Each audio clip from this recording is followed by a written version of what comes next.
आपसे स्टार्ट करना चाहूँगा। ये आप क्या देखते हैं कि दुनिया जिस तरफ अभी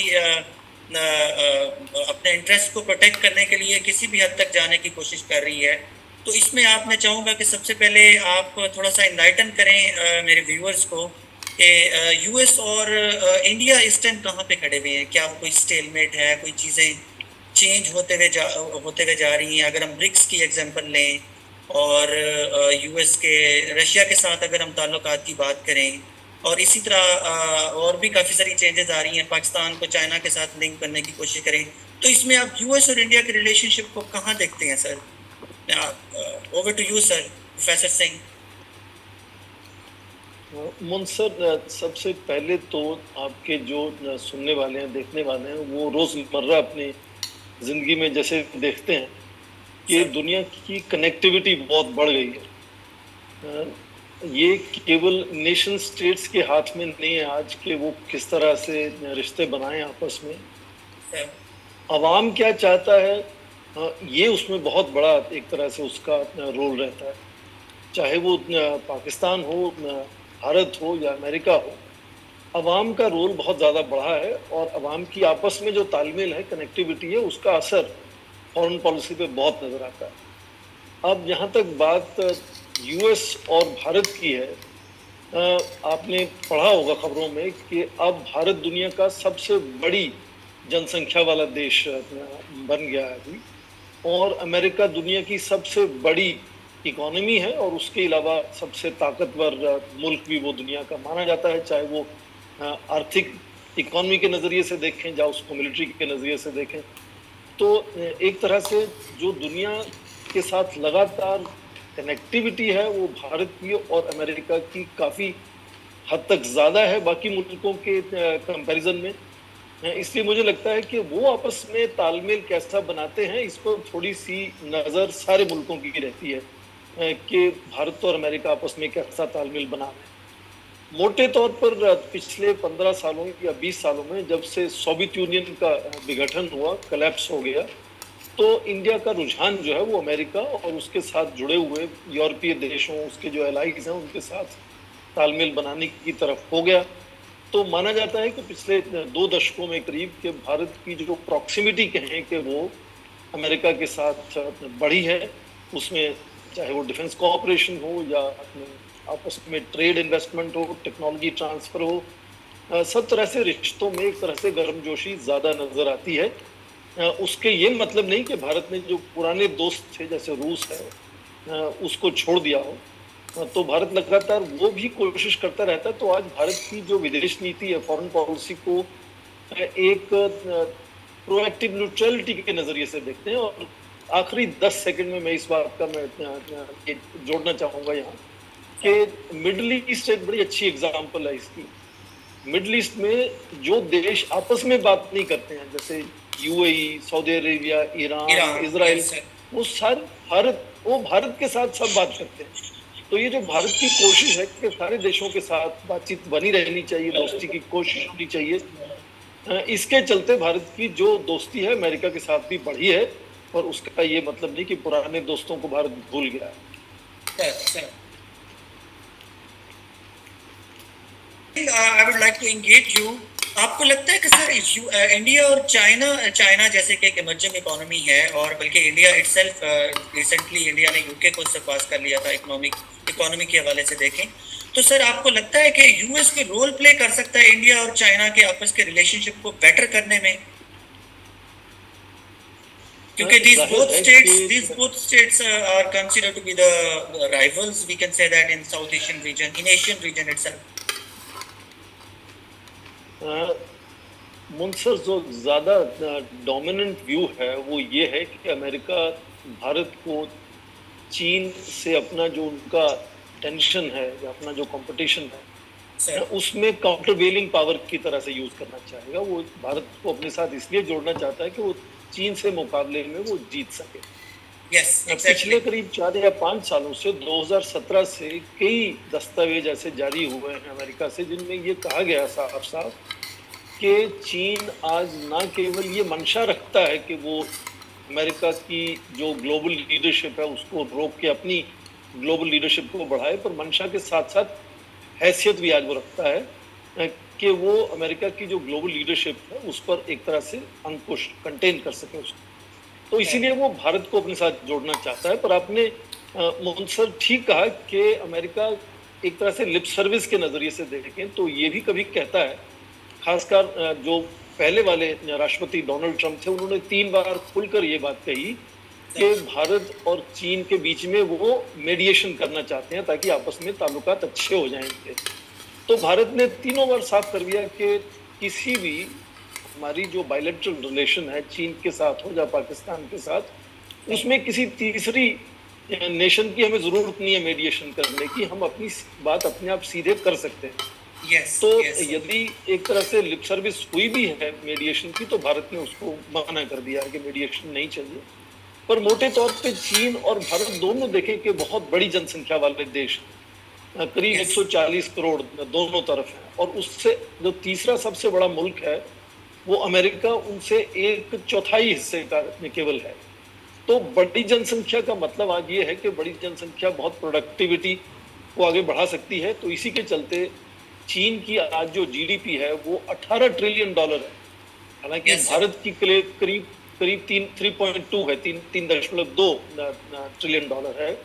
तो ये जो आज हम कहते हैं कि भारत की जो इकोनॉमी है वो बड़ी इकोनॉमीज में से, आपने जिक्र किया 5वीं बड़ी इकोनॉमी भारत है, बड़ी इकोनॉमीज में से सबसे तेजी से बढ़ती हुई इकोनॉमी भारत की है। तो जाहिर है कि चीन और भारत का जो एक तरह से राइज है एज एशियन लीडर्स या ग्लोबल लीडर्स, वो उनमें कुछ ना कुछ नई अड़चनें खड़ी करता है, और कुछ भी हमारी पुरानी अड़चनें भी हैं, जैसे बॉर्डर की प्रॉब्लम है भारत चीन में, तो कुछ पुरानी मुश्किलें हैं जो कोशिश कर रहे हैं कि सुधर जाए, नहीं सुधर पा रही हैं, और कुछ नई मुश्किलें उसमें ऐड होती जा रही हैं, क्योंकि दोनों का जो एक तरह से राइज हो रहा है तो वो दोनों का इंटरफेस रीजनल लेवल पे ग्लोबल लेवल पे होता है, इकोनॉमिक रिलेशनशिप बड़ी है। अक्सर चीन सबसे बड़ा ट्रेडिंग पार्टनर होता है हिंदुस्तान भारत का। तो वो जो नई चीजें उभर के आती हैं, चाहे वो इकोनॉमिक रिश्ते हों या फिर वो रीजनल इक्वेशंस हों, उससे और नई कई चीजें उभरती हैं जो अपने आप चैलेंज बनाती हैं। तो ये रिश्ते आपस में कुछ हद तक तनाव में रहेंगे, पर फिलहाल दोनों ने, चीन और भारत ने अच्छा मैनेज किया हुआ है, कोई बहुत बड़ा नुकसान नहीं किया एक दूसरे का। टेंशन है पर उसको मैनेज भी किया हुआ है। मुझे उम्मीद है इससे कि शायद वो मैनेज करते रहेंगे और कोशिश करेंगे कि ये चीज़ इतनी ना बढ़ जाए कि उनकी जो डेवलपमेंट का कोशिश है अपना, उस पर रुकावट आए। सर प्रोफेसर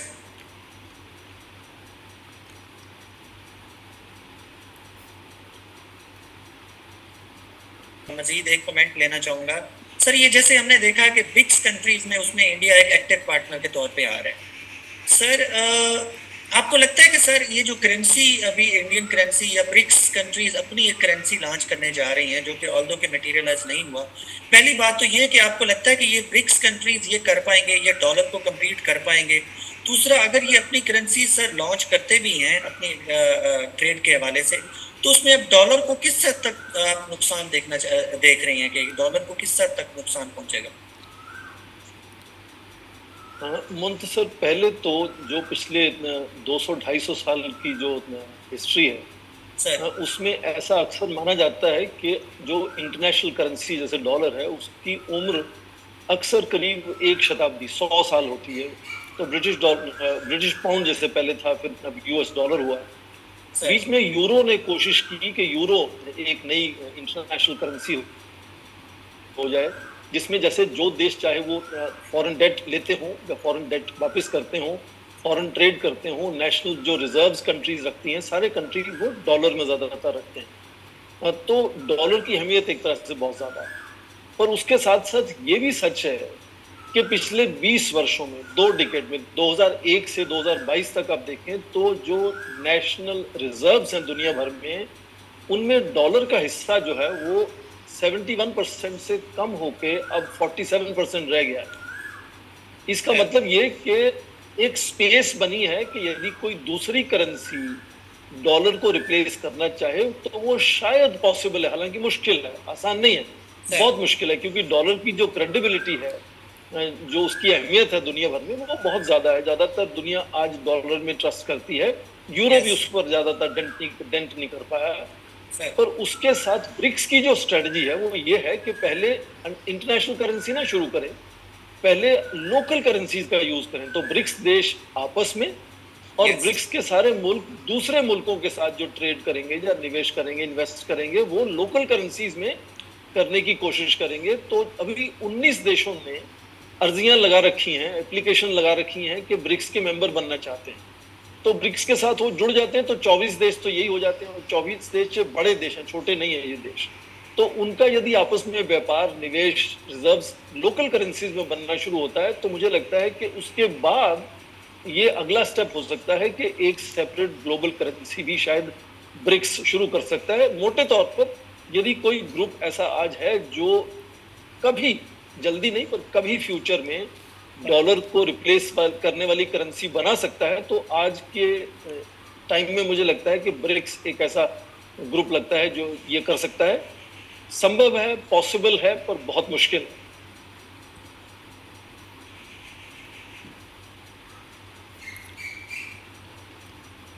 मैं ताहिर साहब के साथ बिल्कुल सहमत हूँ कि आज क्या कभी भी भारत फॉरेन पॉलिसी पे डिक्टेशन नहीं लेना चाहता था। आज हैसियत भी है कि डिक्टेशन ना ले। जैसे आपने सुना होगा, भारत के फॉरेन मिनिस्टर अक्सर कहते हैं भारत आज दुनिया की सबसे बड़ी जनसंख्या वाला मुल्क है, 5वीं सबसे बड़ी इकोनॉमी है, तीसरा सबसे बड़ा डिफेंस स्पेंडिंग कंट्री है, सबसे फास्टेस्ट ग्रोइंग इकोनॉमी है, बहुत बड़ा मिलिट्री पावर है और न्यूक्लियर वेपन पावर है। तो ये सब के चलते दुनिया का सबसे बड़ा लोकतंत्र भी है, डेमोक्रेसी भी है। तो ये सब के चलते उन्हें लगता है कि आज किसी भी खेमे में, किसी गुट में, किसी ग्रुप में ज्वाइन करने की जरूरत नहीं है भारत को। भारत अपने जो राष्ट्रहित हैं, जो नेशनल इंटरेस्ट है, उनको सामने रखकर क्या पॉलिसी उसको सही लगती है वो बनाने की कोशिश कर रहा है। और मुझे लगता है कि ये रिस्पेक्टेबिलिटी और क्रेडिबिलिटी जो बाकी मुल्कों में भारत को मिल रही है, वो ये दिखाता है कि वो ये समझते हैं आज के भारत जो है वो किसी का पिछलग्गू, जब किसी की बैंड वैगनिंग करने वाला देश नहीं है। वो अपनी बात को आगे रखेगा, कोशिश करेगा कि निगोशिएट करके अपनी बात को समझा सके, बता सके, मनवा सके। नहीं तो फिर जो उसकी कॉस्ट है उसको भी बेयर करने के लिए आज भारत तैयार है। कुछ देश, कुछ मुल्क जाहिर है कि नाराज होते हैं कभी कभी भारत की जो न्यूट्रलिटी है यूक्रेन को लेकर। Yes sir. दोनों रूस और अमेरिका चाहते हैं कि वो उनसे जुड़े, उनकी बात करे, उनके साथ बात करे, उनके जैसी बात करे, और हुआ नहीं ऐसा अभी तक। तो यही बात कि मंशा हमेशा थी भारत की कि उसकी फॉरेन पॉलिसी पे कोई डिक्टेट ना करे। पर मुझे लगता है आज हैसियत भी है भारत की, जब बढ़ती हुई हैसियत है कि ये बात को वो मनवा सके, और वही कोशिश जारी है। Sir, Sir, Professor Dr. Tahir Jamil and Professor Singh, thanks a lot. I truly appreciate